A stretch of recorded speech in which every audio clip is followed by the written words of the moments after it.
Hi there, listeners. His name is Aaron, Bobaron, Banana, Fana, Fofarin, me, my, Momarin, Aaron. And then his name is Tamalama Bing Bong. And this is the Super Pod Saga. Yay! If you're a first time listener, this is a podcast where Aaron and I take a different topic every week related to video games, and we talk about them until there's nothing left to talk about the topic. That's right. Eventually, we'll run out of topics, but today is not one of those days. No, we're still early on. This is episode 11? Yes. Episode 11. And before we get to our topic of the day, we're going to do our Twitter responses of the day. We got some pretty good responses for this. Was Aaron, this was you that asked this one, right? Yeah. Okay, how about you go ahead and read it then? Okay. And this was inspired by me finally downloading Multiversus and then getting my ass handed to me because I only have Wonder Woman. But if you had the ability to request any character to be added into the newest Smash Bros. Like game, who would you want? Anyone at all? And And the first response is from you. Let's get Dale Gribble and Rubble from Paw Patrol. I'm only familiar with yeah, one of dude. those people. Have you ever watched Paw Patrol? No. I mean, Oh man. no, yeah, I haven't. Well, if you guys ever decide to have kids, you'll know Paw Patrol eventually. That song's always stuck in my head. I'm wondering if it'll be canceled by the time we get around to having kids. We'll see, I guess. Maybe not. The second response came from John. His Twitter handle is J_of_SJ, and that's it. And he said Dylan from Dylan's Rolling Western / Dead Heat Breakers or Jill from Drill Dozer, which are both good ones because Dylan is like he's a Nintendo character. He's like a little Yeah. armadillo with a cowboy hat and stuff. And then Jill is just she has pink hair. I And forgot about Dylan's Rolling Western and that was a franchise that existed. yeah, and Drill Dozer kind of also. Well, no, I guess I'm thinking of something else. I'm thinking of Mr. Driller. Never mind. Oh, I was thinking of Mr. Driller too. Shoot. Yeah, but um, Drill Dozer from Game Boy Advance, that was a good one. That's such a fun game. Next is me. I said Kuzco and Pacha from Emperor's New Groove. Also good ones. That man. Next one. Oh yeah, from Games for Snacks, Shantae. I don't know what that number was. That's not a. 100 trillion percent. Yeah, we'll go with that. Is that a trillion? I don't know. It's Yeah, a we'll lot go of with that. zeros. They're a big fan of Shantae. And What's that's the a good next one? pick. That's a good pick. That is a good pick. Um, SNES's Life, which is also their Twitter handle, said a portal turret, which is interesting because they can't move on their own. So that would be interesting to play as. Oh man, the next one from Adventures Retro, Benny Hill. He was a bit of a character, wasn't he? Yeah, he wouldn't have any sound effects at all. He'd be None. completely silent the whole time. Which would be interesting in because there's a lot of sound going on in the Smash games, Smash like games. And then generic Edgelord Supreme at Crucifixion 009 said Pyramid Nice. Head / Red Pyramid thing. If you beat him, he'd commit suicide to deny you the pleasure of killing him. If he beat you, it's kind of his thing. I'm gonna skip that sentence. It's fine. and, No, Pyramid Head would be badass though in like a Smash Bros. Like game. He'd just be. I can imagine him being just like slow as piss, but once he yeah, does hit you, boy, does he hit you! It just do so much damage. yeah, he would fit into that heavyweight type, which there really isn't enough of. That's true. It's just Donkey Kong and Bowser and like that's about it, I think. Pretty much, yeah. Oh, King K. Rule Oh yeah, yeah, yeah, and yep. the King K. bad guy Rool. from Kirby. What's his name? King Oh, DDD. King DDD. That's a fun name to say. But thank you for the Twitter responses. Those were really good ones. I liked those a lot. You can follow us on Twitter at Super Pod Saga to answer more of our silly, ridiculous questions. Mhm. That's right. And And I was gonna say, Andy, you can follow our link tree that's on our Twitter bio and find us on literally everything else. yeah, we got TikTok now. That's true. We do. Um, but we are here to talk about a specific video game topic. And what is that video game topic today, Aaron? We're talking about a shared mutual favorite of ours, and it's puzzle games. Puzzle games. Yeah. Oh my God, we talk about these. I think at least maybe 3 times every episode too. Probably, yeah. A lot of these, I was like, we've already talked about them, but let's go more in depth with them. What to you makes a good puzzle game? It's hard to say because there's so many different kinds of puzzle games. Yeah. Because like I love like match three types of puzzle games where you match like blocks or orbs or whatever of different colors and then clear out like a row or line or column or whatever. And I think what makes those so addictive and hard to put down is just, I mean, one, trying to perfect your skills and be the best at it, but then two, they're always over so quickly. Like you just start one up, it's over like immediately. And then if there's unlockables, that's all also really, really good. Yeah, I feel like there's kind of two varieties of puzzle games. There's the quick addictive ones that just are like give you that adrenaline rush right away for solving stuff, and then there's like the deep thinking ones where you slam your head against a wall until you figure it out. Like Professor Layton. Yep, yep, that's on my list. We'll get to it. Unless you want to get Okay. to it right away. What's the first puzzle game you've got? I wanted to add like a real quick disclaimer to these Okay. because I really wanted, these are my honorable mentions, Hmm. and these are ones that I mentioned in previous episodes, and I need to stop talking about and focus on other games. So yeah, call back to episode 4. It's Grindstone, Hmm. Sushi Striker, Hmm. Catherine Full Body, and yeah, any Professor Layton game. Because I mean, you'll get to Professor Layton though, so that doesn't matter. I just need to stop talking about Grindstone for one fucking episode. But was it my topic or yours? I Yes, this forgot. is your topic. You picked. Okay. So the first one I want to talk about is one I kind of almost recently discovered that I love, and it's Puzzle Link 2 on the Neo Geo Pocket Color, which released in 1999. Oh wow. Yeah, and it was I forget how I even came across. I think I was looking at like a list of like other games from the Neo Geo Pocket Color that people requested be added to Switch, like they have been doing with other um, NGPC games. But um, this one, if you haven't ever checked it out, basically what it is there's like a 9 by 10 grid, and there's these different we'll call them blocks of different like colors and shapes, and kind of like the name suggests, you just link the pieces together. So you link like this like column of black pieces with this like cluster of other black pieces, and you'll clear all the black ones, and then you take care of all the other colors, and then eventually, kind of like Tetris and junk, you'll just continuously refill with different kind of colors of pieces, and basically you just complete the match or round or whatever by eventually it'll spawn 2 blocks with the letter C on them, and you'll have to complete those or link those, and you'll complete the match, and you'll be all good and over with. But this one also had like little collectible cards you could collect during matches as well. And if you linked it together with another person that had the game back in the day, you could have like a little card battle. But I don't know if they do that. No, I guess you probably can't do that with emulators. But no, that was a good one. Interesting. What? Yep. So, I've never heard of this series before. Was that the last one? Is it one that still exists? No, that's it for now. It was just Oh, those two were both just on the Geo Pocket Color. I imagine it's tough to make the jump from Neo Geo Pocket Color to anything else.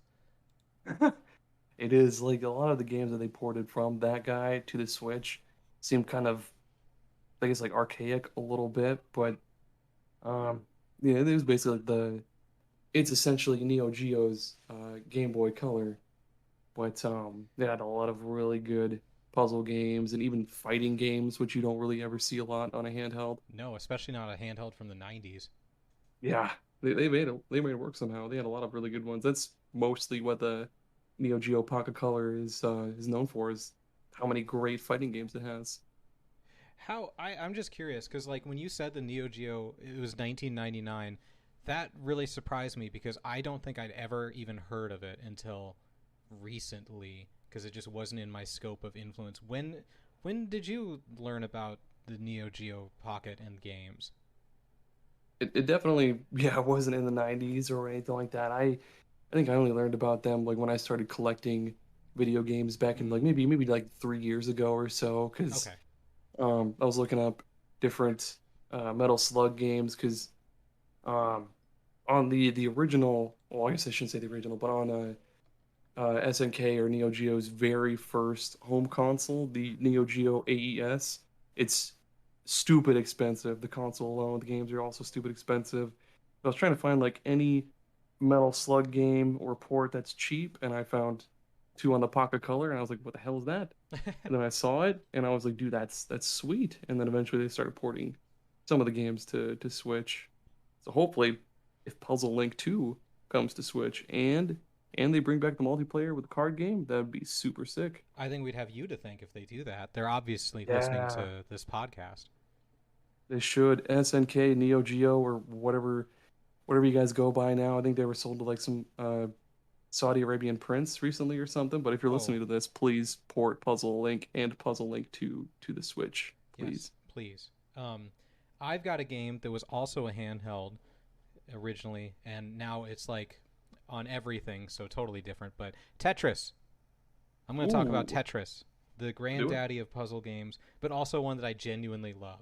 It was growing up whenever I would go to my grandma's place in Minnesota, the farm. That was she had a Game Boy. I have no idea why. And one of the only games was the original Tetris. So I played a ton of that over the summers. And Tetris, I think Tetris is one of the very few games that you can say is absolutely perfect and like can't say anything negative about. Like people will say Breath of the Wild is one of the best games of all time, but it no one likes the weapon breaking mechanic. Like you can say a negative Yeah. about basically every game, but I don't know if you can say a negative about Tetris. It's just it's a perfect wonderful game. No, yeah, Tetris is definitely a perfect game. It's hard to, with all the different versions that have come out and the different ports of the game, it's hard to improve upon Tetris because it's already, like, what the hell more could you do with stacking blocks? Yeah. Uh, I don't know if you knew this, but the guy who made Tetris, Alexei Pajitnov, kept making Tetris Perfect. like games, and one of them was Hatris for the NES Game Boy TurboGrafx 64. It's like Tetris but with hats. Oh man, I'm That's looking this up right now. oh my gosh, Tetris. it's got a list of all the like it was actually made by him, which is interesting. Um, I Oh, that's cool. right. It's got a Um, Robin Hood hat and top hats and wizard hats. I like that. just it's almost impressive the versatility you can get out of Tetris. Like Tetris 99 is something that should not work as good as it does, but it's one of the best battle royales ever, or best battle royals. It's one of the best battle royales out there. It's weird to call it a battle royale, but it totally is because you target people Yeah. who you want to attack, and you gain their badges when you kill them, which makes you stronger. And it's so fun. There's Tetris, the Tetris effect, which I Oh played yeah. on my not nearly powerful enough PC, so I didn't get the full experience. But that was really cool. How it you like got into the groove with the music and the pieces and everything. And That's cool.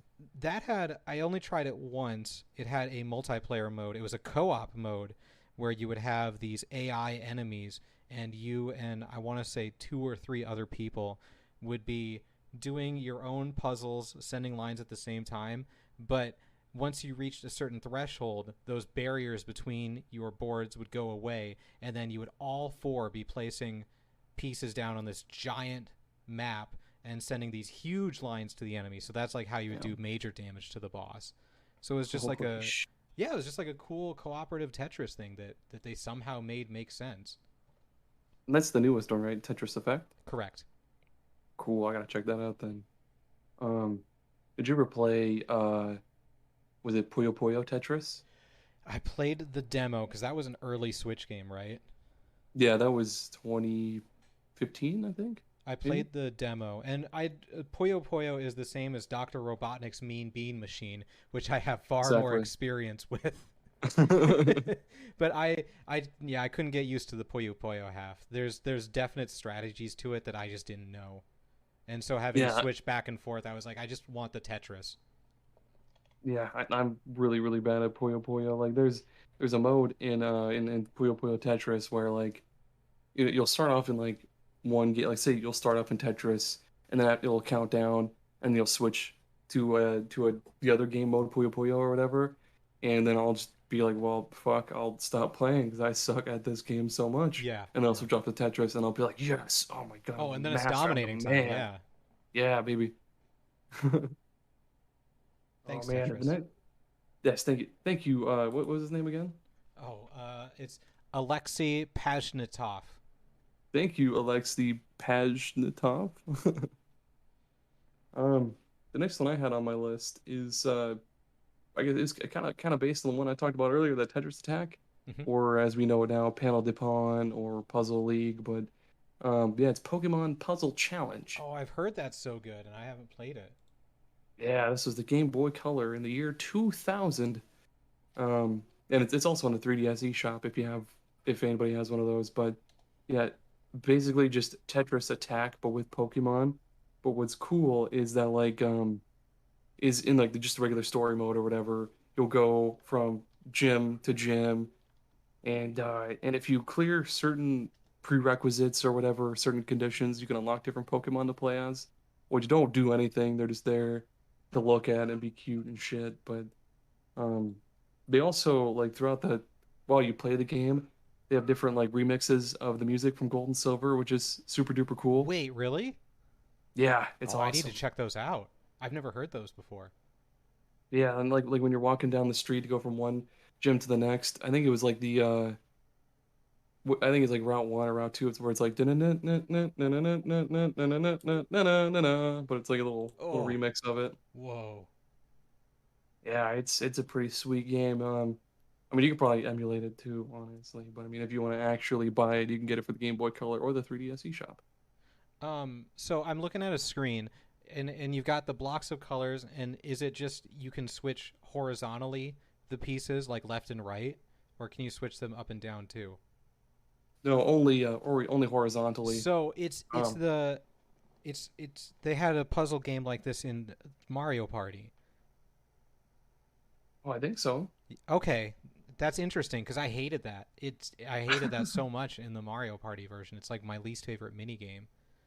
Oh my God. Oh, get this game then. It'll totally change your mind. It's so fun. I'm You sure. basically, yeah, you just link three or more blocks of the same color, and then when you gain a chain of six, which is like three vertical, three horizontal. Oh my God, it's so sweet to see that clear out, and then it blasts your opponent with like a whole row of garbage blocks. Oh my God, so great. Have you ever? I didn't have this one on my list, but it makes sense now. Did you ever play Pokemon Shuffle on mobile phones? I think I played a they little had a bit of it. 3DS version too. I think. Oh yeah, I think the 3DS version was the one that I played, and it was all right. Oh my gosh, I got super hooked on it. It shouldn't be as good as it is, but it is.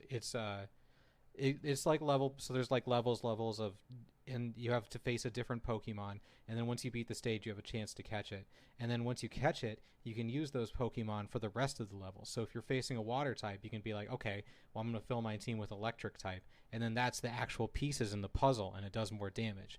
I thought that was super neat, Oh, but that does sound cool. it does the phone puzzle thing where eventually the levels get like insanely impossible, and you just have to have dumb luck to beat them. But for Doesn't a each long Pokemon have their own like special ability or Yeah, something yeah, too when that you're too. playing? If you do Okay. match them in a certain way, they do a special thing.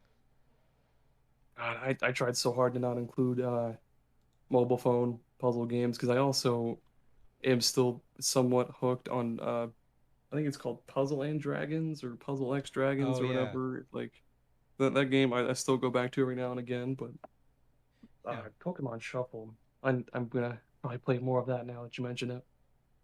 No, maybe not. It's too addictive. Um, I had I talked about this one a little bit before, but I'm gonna talk about it more. Picross has been a huge influence on me, I guess.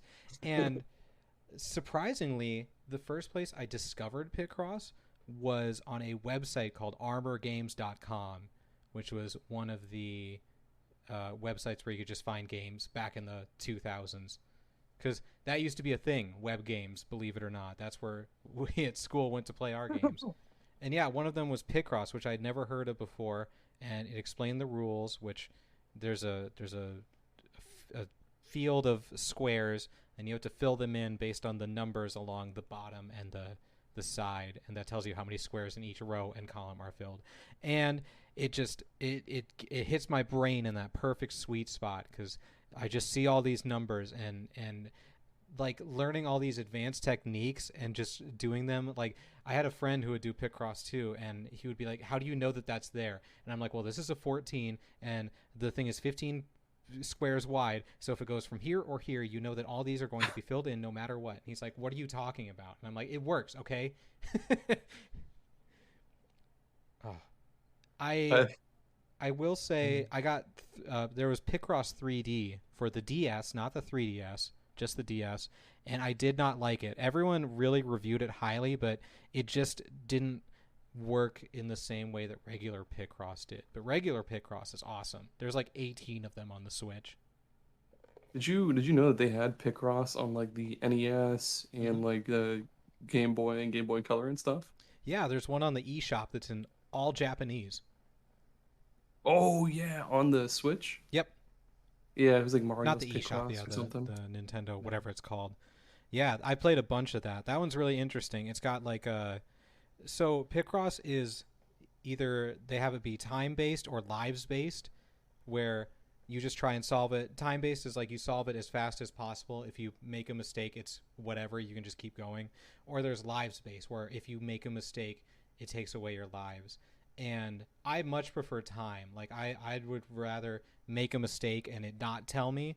But Wario in that Mario Picross one, he'd be like, "Ah, you messed up, ah ha ha." Oof, no, thank you. Nice. There's a I just saw that there's a Sega Genesis based Picross game, and that would be pretty sweet. It's got like Alex Kidd and Sonic and the little dwarf man from Golden Axe. That's pretty sweet. There's a I wish I could like Picross games on phones, but they just don't work with the touchscreen for me because you have to zoom in, zoom out. You have to Oh switch whether you're marking an X or actually a block, and it's just never worked for me, and it's so frustrating. my gosh. Speaking of frustrating, the next one on my list was Box Boy. Um, and sometimes that game, well, I guess the Box Boy series, but the original one, when I first started playing, it made me want to beat my head against the wall sometimes because I'd be like, this is so simple. There's obviously a simple solution to this, but I can't figure out what the hell it is. What is wrong with me? Have you ever played a Box Boy game? I was going to ask you said what was the first one you played? The original Box Boy on 3DS. Okay, because I played the one on graphing calculators in school. I'm pretty sure What? it was the same thing. There's So a the first game in Box the Boy series, on. Super Box Boy. Yeah, I remember it, but this is I'm trying to find it. But this says it's made by HAL Laboratory, which is a Nintendo a subsidiary or whatever. Hold on, I gotta see. I have distinct memories of playing something exactly like this. I don't remember anything like that. I mean, of course, you were in Oh, the more advanced classes in high it was school. called Block Dude on the TI 84 plus and TI 83 plus graphing calculators. Block, dude. So different game. My bad. Oh, it's yeah, it looks kind of like the same thing, but well, yeah. So Box Boy, not Block Dude. Box Boy was basically the goal. You either go get from the start to the finish in each level, and along the way you got to solve puzzles by um the main character QB, spelled QBBY. Hmm. He can spawn blocks off of himself, and depending on the level, he can only spawn like a maximum number of blocks. But um, you can only have one block spawned at a time, or group of blocks spawned at a time. So if you say spawn a block and then try to make a block in like an L shape, the first block will disappear. So Oh. so that's part of the challenge is trying to get around these different because there'll be like spikes, lasers, like fire and shit like that.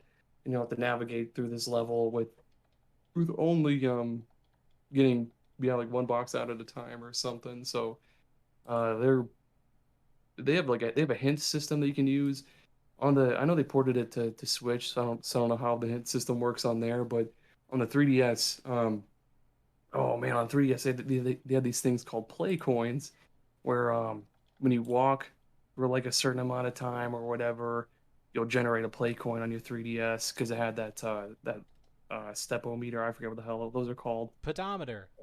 Yeah, there we go. It had those on it, so it count the number of steps, and when you have a certain number of steps, it generated a play coin. Blah blah blah blah blah. But Box Boy would use those play coins to give you a hint on how to proceed where you are.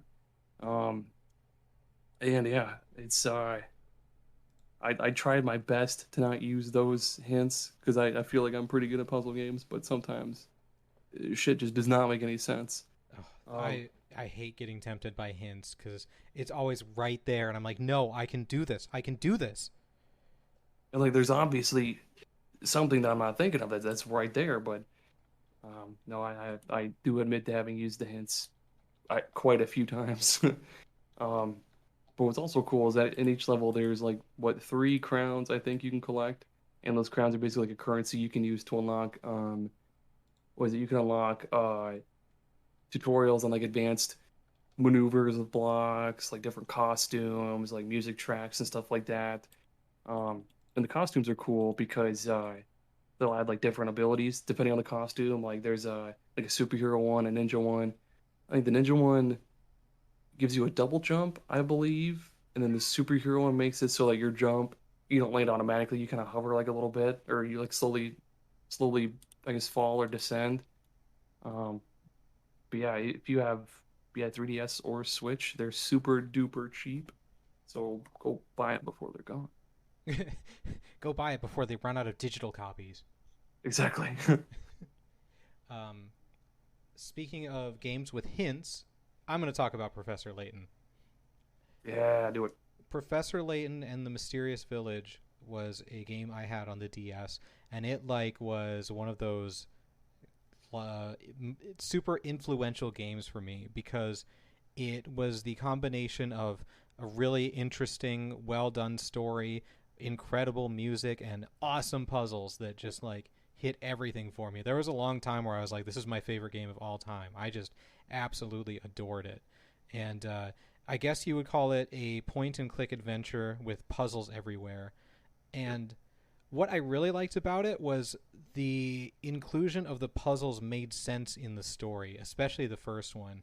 Um, the story was Professor Layton receives this letter about a village having a golden apple, which is like a super valuable thing, and the guy who had it or whatever passed away, and anyone who could go to the city and solve all the puzzles would get it. And so you go around and all these people are just like throwing puzzles at you to see if you're good enough to make it through to get the golden apple. And so I liked that. The puzzles were all super good, super well done, and the story has a plot twist at the end, which was really, really touching, really sweet, and just like completely caught me off guard. Oh, I love that first Professor Layton game. I have that one, but I haven't played it yet. I have I think yeah, I have the first four, and then except when I was on my collecting spree, I got the first 4 games for the DS. And then I got the Professor Layton versus Phoenix Wright, but um the only one that I've beaten was the second game, the Professor Layton and the Diabolical Box. Mm-hmm. In that one, it gave me a little bit of trouble here and there too. But yeah, the story was super cool. That's what I like about those games. Is the story kind of they have different like little key plot points that you keep track of in your Yeah. journal, and like it's cool to figure out those little mysteries. And then I don't know about the first game, but the Diabolical Box also had this little mini game where you make different combinations of tea for people, Yep. and that was pretty cool. Yeah, thank you Um, for reminding me of that. That's something that's in every Professor Layton game is they have different puzzles that or different little side things that you collect as you're playing and do. Like the yeah, first one had a little hamster, or was that the second one as well? Do you remember a hamster? it might have been the second game actually. Yeah, because what was it? It like walks on a track or something, Yeah, you or had to fill his little play area with different toys and pieces and stuff to get him to walk as many steps as possible and get in shape. yeah, you're right. Yeah, I think that is the second one maybe. Okay, The Diabolical Box. there was another one that has a train set where you collect different pieces and you have to try and fit them all in so it hits all kinds of things. Those were great too. Just tons of stuff. And I think what really the story had like such excellent pacing. Like it wasn't just I don't know. I feel like puzzle games kind of are always light on story. They're just like go here and then there's a bunch of puzzles. It's like you made it. Where this one is like it's got plot twist, it's got developments. The whole point of the game changes at points, and it's super great. Yeah, I know the Diabolical Box had, I guess, yeah, it also had a pretty strange twist toward the end, because what was it? The whole thing was, what was it? There's this box that when you open it, people would die for a reason that you find out toward the end. Yep, and then you well, I shouldn't say you, Professor Layton and Luke, they go to track down this professor's notes who was researching. I don't know. I can't spoil anything. Just go play it. I hope this isn't a spoiler, but just even like the beginning of the game, you're on a train, and as you go through, you're like unlocking more of the train to get access to. So you're like finding more and more of this train as you go, and you're like, okay, this is cool. This is a neat thing. And then eventually the train gets to its location, and you spend the rest of the game in this place, and you're like, oh, okay, there's a lot more to this than just what was shown. I think that's kind of the summary of Professor Layton games, is there's a lot more to it than what you would expect. Unfortunately, the last mainline one came out in 2014, and I was like, man, why haven't they made more? Give me more Professor Layton. And when I Googled it, I learned that the puzzle designer for all the games passed away in 2016, which I was not aware of. It was one guy who makes all the puzzles. And so I kind of completely understand not making more when the guy that made all the puzzles passed away. Man, I forgot all about that. I think, yeah, I think the newest one, about Professor Layton's daughter or whatever. I think that used a different puzzle master or something. Yeah, that's a different thing that I've heard people hate. Dang it. Yeah, I meant to get those what they call the prequel trilogy. It's oh no, I do have one of those. Okay, that's the Last Spectre, Miracle Mask, and the Azran Legacy. But the Azran Legacy is asshole expensive. It's really? Super expensive. Yeah, for no reason. It's like $150 or something like that. It's impossible. I mean, it's obviously possible, but it's expensive. Sorry. Did I have that one? Let's see. That was the only. No, I had Miracle Mask. Yep, that was the last one I got. All right. So that's halfway through my list. How are you doing on your list? I've got 2 left, but I can come up with another one on the spot if I need to. Well, I think it's about time for an ad break. Oh, that sounds good. What do we got? So after a couple weeks ago, you may remember Aaron's discovery of the baseball player Albert Pujols and his enjoyment out of the name Albert Pujols. Well, fortunately, Flop's Baseball Cards was listening, and they have decided to re-release baseball cards of your favorite baseball players. I'm going to run through a list of all the baseball players that Flops is releasing after hearing about Aaron's enjoyment of Albert Pujols. Oh, hold on. I ran out of breath. I forgot to breathe. I can't breathe either. All of these players are, as I'm sure you all know, real baseball players that actually existed and played baseball. None of these are made-up baseball player names. All the greats are here. You can get your Johnny Dickshot card, followed by Dick Pole, your favorite baseball player, Dick Pole. We've got Cannonball Titcomb, Pussy Tebow. I can't believe I mispronounced Pussy Tebow. Everyone's favorite, Pickles Dillhofer. We got Pete Lecoq and Jack Glasscock. Don't forget about Buttercup Dickerson. But these aren't all just dick jokes. We've got Lil Stoner. Who could forget the pitcher Lil Stoner? We got Bud Weiser, who played 41 games in 1915 and 1916. I just wanted to specify that because there was a player named Bud Weiser. Stubby Clapp, who is still coaching to this day. I actually went to a game where he was a coach of a minor league team. Stubby Clapp. Everyone's favorite, Granny Hamner. The wonderful Dick Cox. We got Mysterious Walker. Another classic, Orville Overall. We got Peekaboo Veach, Oil Can Boyd, Boots Poffenberger. They're all here. All the stars are here. Mordecai Three Finger Brown, Blue Moon Odom, Stuffy Sternweiss, Greg Legg, Tim Spooneybarger, and Yo-Yo DeVillo. Thanks, Flops Cards, for bringing all those baseball players back so that we can recognize their greatness. I really hope you can cut my audio during that whole thing, because I lost my shit. With no, I'm keeping it. Yeah, who was it? What was his name? Dick Cox or whatever. Like that. They needed to try. There's just a straight up Dick Cox, and let's see. Let's look him up real quick. Dick Cox. He let's see. He played in 1925 and 1926 for the St. Louis Browns. Or is Dick Cox played for the Browns? What was the other one? Mysterious, whatever. Mysterious Walker. This has to be like that's probably what Blaseball got its inspiration for the different player names from. All I can think of is Blaseball when I see these names. He played in 1910 to 1915. Holy shit. And in case, so Baseball Reference is the website that has everything about baseball players. It literally it says in his stat page that he was cremated. Why is that a thing that we need to know? I see how that get buried, cremated. Why does it matter? I don't know. Oh, there's only one buried in China, I guess. What the fuck? What? Oh, never mind. He was born in China. Okay. Well.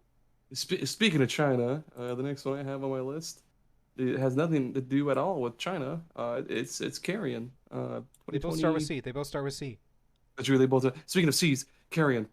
The 2020 like puzzle, Metroidvania style kind of game. Did you ever hear of that one with the big? Oh yeah, that was a big deal for a couple of weeks.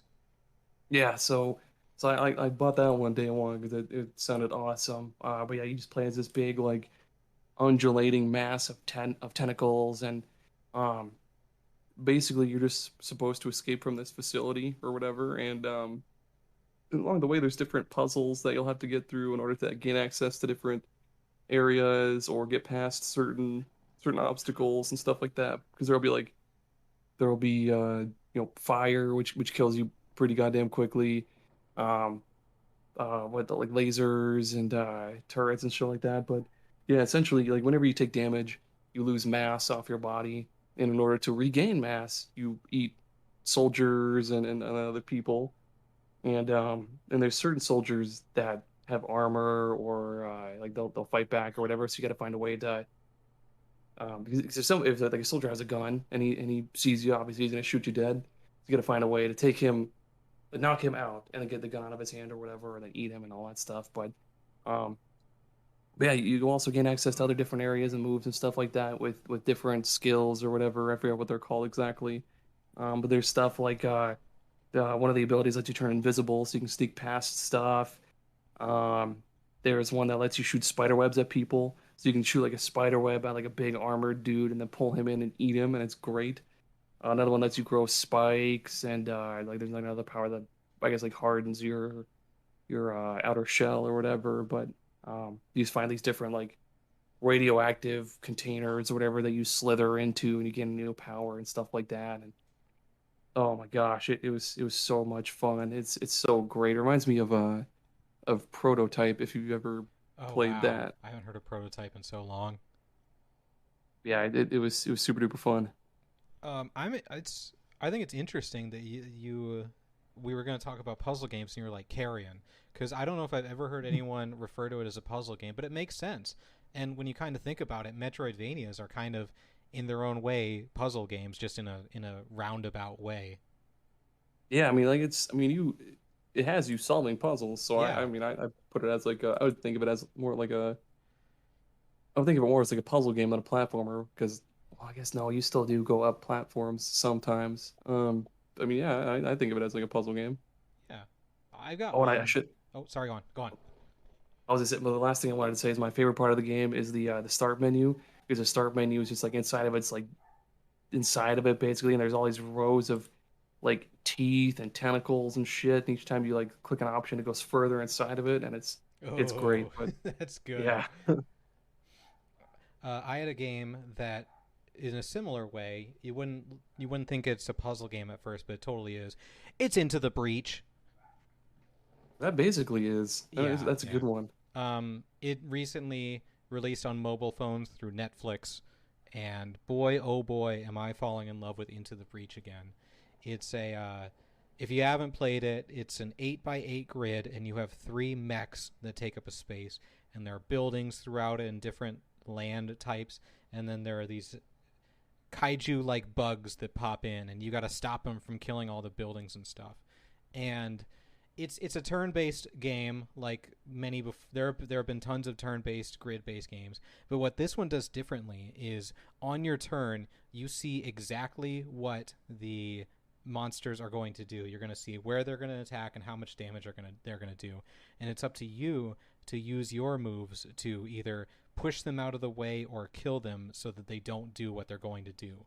It's just a neat idea, and it's executed so dang well. There's a dozen or so different squads you can pick with different abilities for each squad, and you'll find different pilots and different weapons for your mechs as you go through.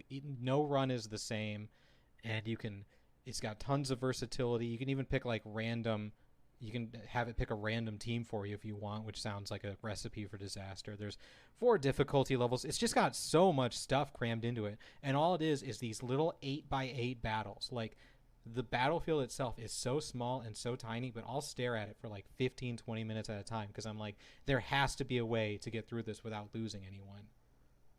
Yep, that's exactly the same thing I do. That's probably what most of my game time is spent on in that game, is just staring and like trying to figure stuff out in my mind. There's got to be some way to get past this. There have been I don't know if you do this whenever you play the game, but sometimes there will be like it'll be impossible to save every building, so you have to be like, okay, well, one building is gonna have to, Yep. I guess, tank a shot, or like sometimes you'll have to have your mech take a shot because you can't, kill a monster or whatever. And there's always something to do. But yeah, I would definitely think of it as a puzzle game because it had to solve the puzzle of, trying to save not just your mechs and your city, but also do those like side missions so you get extra grid power and Yeah. those extra stars at the end that you'll need for upgrades and stuff. I can't stress enough how much information goes into this tiny 8x8 grid. There's different land types, but there's like dozens of different land types that have different abilities, and you have to keep track of the turn order of the bugs and when they're going to attack. And there's environmental things that happen, and each stage has different things. Like, there was one I did where I just I looked at what the rewards were, and I loaded into it, and it had it had the bugs, and then there were also 2 robots which were attacking buildings as well, and they were like super powerful ones, and I was like, oh, this is going to make things much more difficult.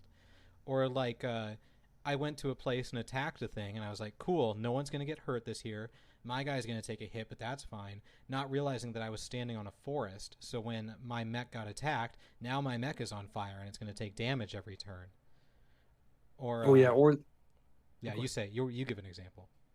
I was gonna say, yeah, or when what is it, your mech lands on like you have a tank a shot and you have it land on, I guess, like an eruption spot, like where an enemy's gonna emerge. I mean, an emerging spot, I should have said.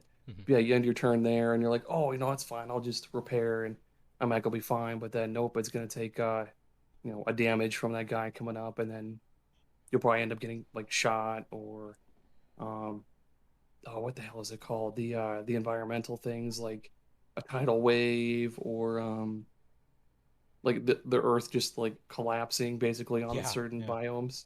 I was going to say there was one time where I saw that there was going to be a weather effect thing on a bug, and I was like, cool, I don't have to do anything for him because it's gonna kill him. And I didn't actually inspect it, and what it was it disappeared to have lava underneath, which would normally kill a ground-based bug, but it was a flying bug, so it didn't do anything. Damn. And I just let it destroy the buildings. Or Oh shit.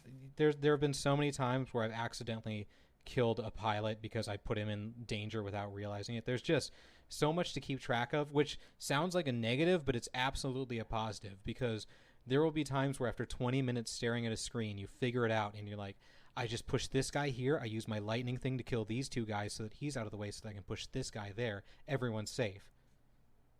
Hell yeah.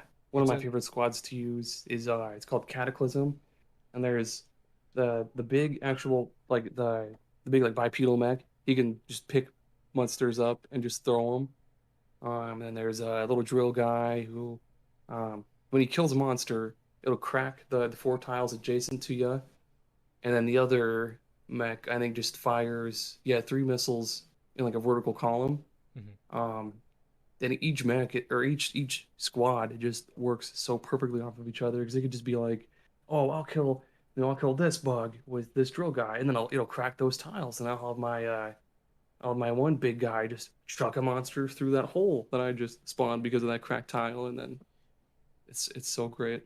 My the most fun squad for me is I don't remember what they're called, but they specify in fire.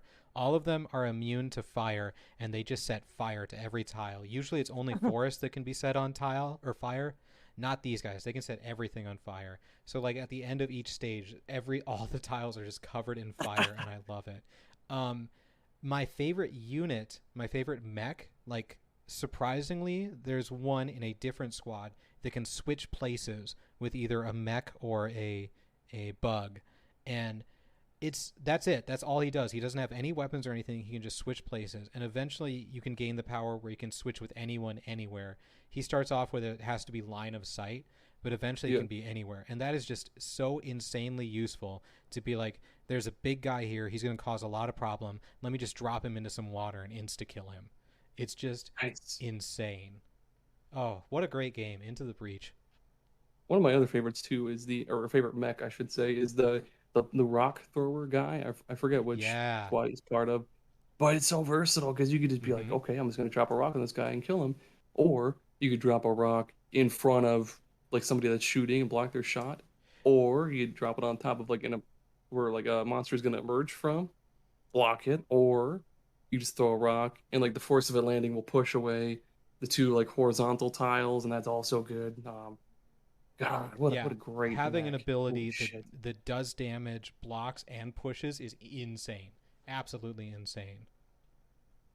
And speaking of insane, because I'd never mentioned this game ever, but I love it so much. The last one on my list, well, I could have more maybe, but the next one I have anyway is called Magical Drop 3, and this originally came out on Neo Geo arcade cabinets in '95, but now it's on Switch.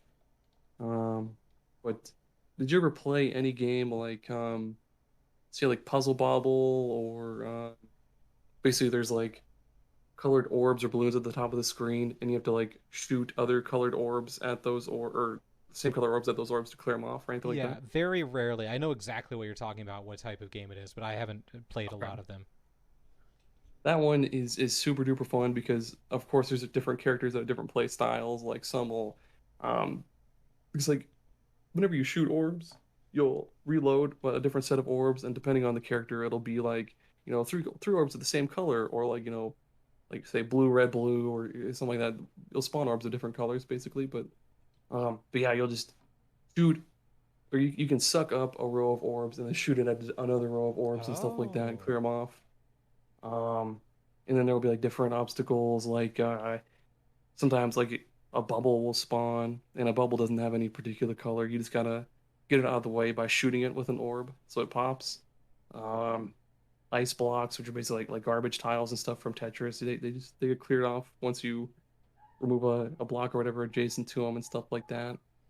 Um, but yeah, you basically just win either by living longer than your opponent or you reach like a certain quota of blocks filled.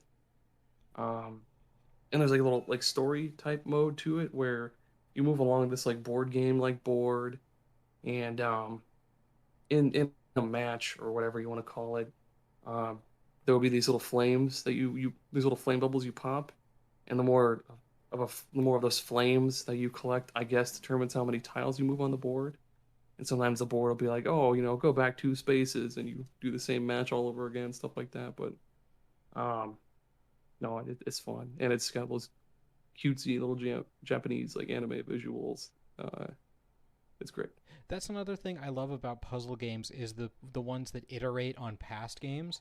and just like add new mechanics, because it makes them more interesting, and it like makes your brain work in a way that you weren't expecting. Like Picross does that every once in a while, like the Picross 3D, or they have color-based ones where instead of it just being filling with black tiles, you fill them with different colors, and that changes things. I love when games do that. My last game, and absolutely a game that I consider one of the best puzzle games crafted, is The Witness. Yay, The Ooh, Witness. I know there are some people that do not like The Witness, but I think from a strictly puzzle solving standpoint, it's tops. Absolutely tops. Um, it is a game where you are on an island and you are free to roam around the island, and you will find all these hundreds of panels scattered around with line puzzles. You start at the beginning and you have to draw a line to the end.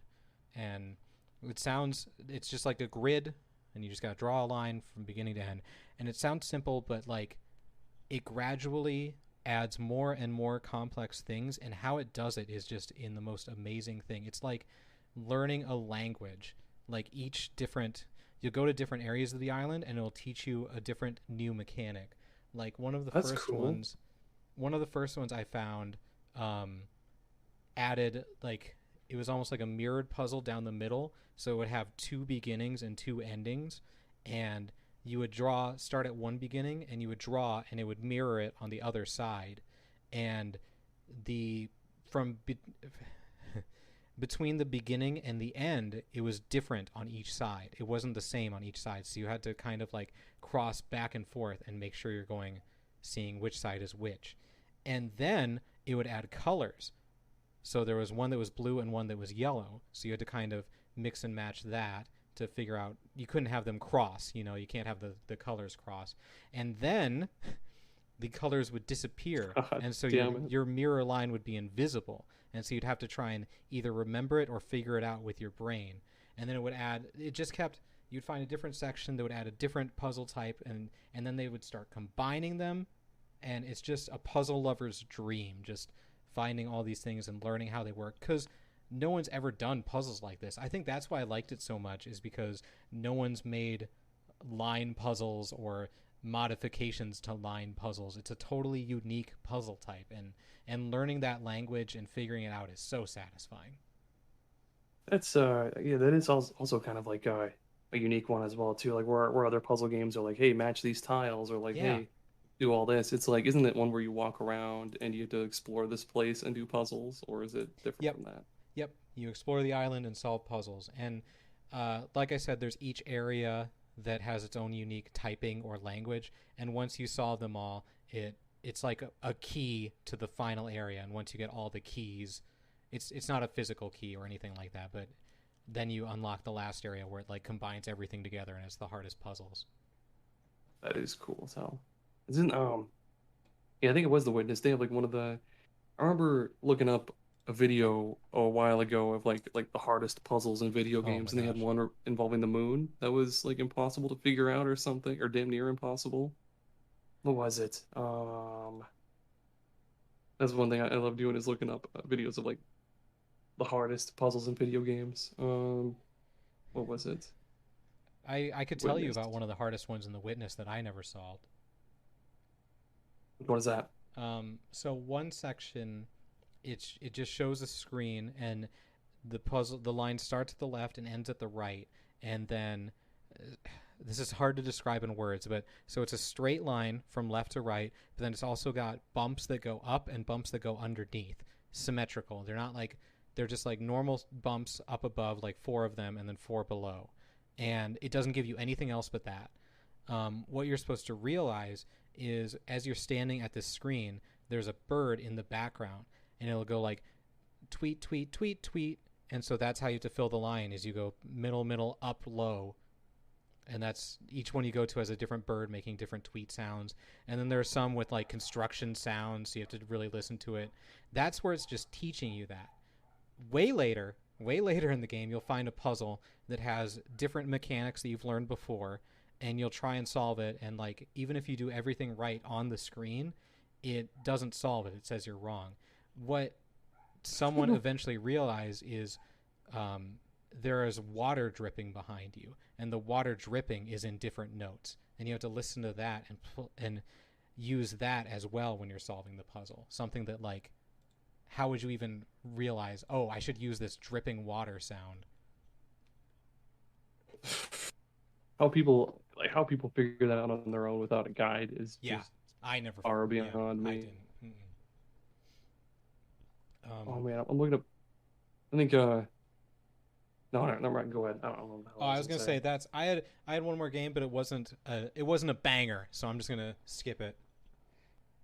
So find us on Twitter, Super Pod Saga. Usually I say that when we finish a topic, we've talked about everything, and if we didn't, it's not important. But I don't think that's the case here, just because there's so many puzzle games that are great and wonderful.